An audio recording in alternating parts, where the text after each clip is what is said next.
Hello friends, Buddy here at House of Props, and since the newest season of House of the Dragon is underway, I thought it was about time I made a new piece to accompany the helmet and the shield I made during the first season.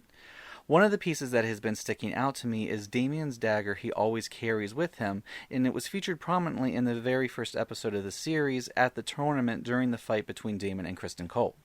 And it just so happens that the dagger is featured in this behind-the-scenes book as photographs and a schematic drawing with measurements. This made the research part very easy. Then the only decision left was what to make it out of. Originally, I thought about using foam since the shield and the helmet were foam, but the more I thought about it, I didn't like the idea because you can never get foam to truly look like a real blade. I landed on the process of 3D printing it because the blade needed to be 1/4 of an inch thick at its thickest point, and printing would allow me to achieve a final prop that is both realistic and resembles the dagger in the show. So let me show you the steps I used to take 3D printed pieces and clean them up so they resemble a steel dagger. Let's get started.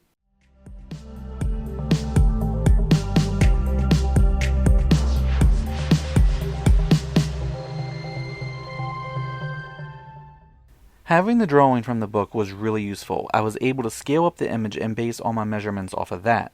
Then I could build up each element of the dagger as its own individual piece in AutoCAD and make multiple copies so as I go, I don't lose previous steps in case I F up. Then the individual pieces can be assembled to make the blade and grip, and then these pieces can be exported to a printer. I'm printing them on my Elegoo Neptune 3 Pro. Since the grip has a lot of detailing with the scales, I set my layer height to 0.09. It will take longer to print, but it'll mean easier cleanup later on. When finished printing, assembling will be super easy. The pieces are designed so an 11-inch long support can pass through all of them. I'm using a skewer from the dollar store, but you can easily use dowels from a hardware store as well. To begin to remove the print lines, I sand the pieces with some 120 grit sandpaper, and when sanding 3D prints, it's always best to sand against the print grain. While I make this initial pass, I would really appreciate it if you would click the subscribe button, if you haven't already. It's completely free to you and will help this channel grow. And if you click the notification bell, you can get notified when new projects are released. Thank you for your support. After the 120, I switched to some 150 and repeated the same process. Some of you may know this, but the larger the number on the sandpaper, the finer or smoother it will sand. This is because the number indicates the amount of grit within a specific area, like a square inch. This also means that the smaller the number, the more material it will remove because it's larger pieces of grit. And that's why we start low and work our way up to a finer grit. After the 150, I switched to some 220. By working up to larger numbers, we can smooth the surface so that you can no longer feel any of the original print lines. This is important when we want something like this dagger to look as if it's made of steel and not plastic. As the final sanding step for right now, I switched to some 400 grit. It's difficult to see with the white filament, but you can really feel the difference between the unsanded pieces and the blade, which has gotten smooth. I know it seems like a lot of work, but when 3D printing, there's no way to escape these steps, especially if you don't want print lines to show in the end. I will usually have the TV on while I do these steps, just so I have something to distract me and I don't get bored. But all the sanding is so worth it in the end. After the 400 grit, the dagger can be put together. I'm using CA glue, aka super glue. I start by squeezing a little into the hole and insert the rod all the way in till I know it's touching the bottom. Then I add some more glue on this edge where the next piece will sit. The grip piece can be slid onto the rod and aligned so the blade is in line with the middle of the grip piece.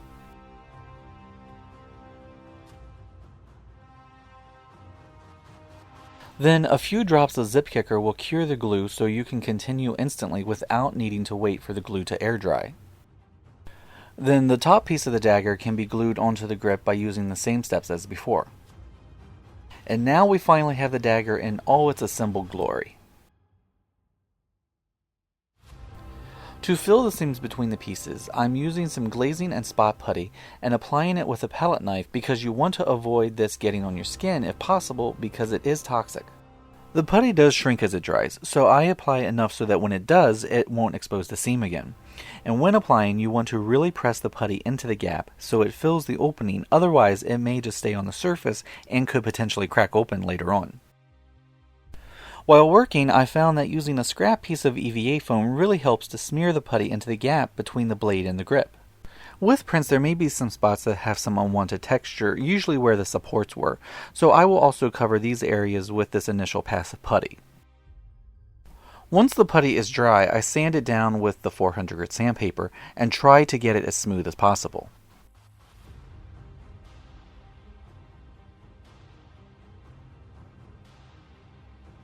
Next, I thin some putty with some acetone, and taking an old paintbrush, I brush a layer onto the entire dagger. You could use an old airbrush like I did when I made Grogu's Rondell, but I usually just do that on pieces that have extremely fine detail that can't be sanded. But for a project like this dagger, a quick uneven layer with a brush will be just fine. Then this layer gets sanded with the 400 grit after it dries, and you want to make sure you really smooth the dagger again and remove any unevenness with the putty. Some of your print might show through like this, but that's fine. In fact, you can see where the putty acetone layer has filled in some very fine lines that you may not have noticed otherwise.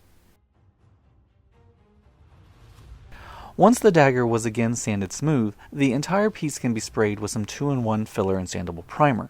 I will spray 2 thin, even coats to make sure I have sufficient coverage and don't get any drips and runs, and this step will again add to getting the desired smoothness needed for 3D printed blades. The primer has been allowed to dry for several hours, and it is time to polish up the surface so we can get that smooth metal finish. To start, I used the 400 grit sandpaper again and sanded the entire piece. As you sand, you will notice the surface starts to take on a slight sheen to it at this point, and if you have any spots where the putty shows through, again, that's perfectly fine and natural. You just want to smooth it down so you can't feel the edge between the primer and the putty. At this point, the dagger is pretty smooth, and you may decide that this area of polishing is where you want to stop, but I want to take it even further by wet sanding the piece. To do that, I apply some water onto the piece with a brush, then use some 1000 grit sandpaper to buff up the surface.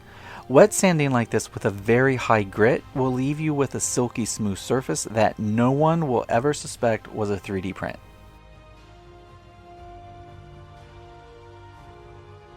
Now the dagger is completely smooth.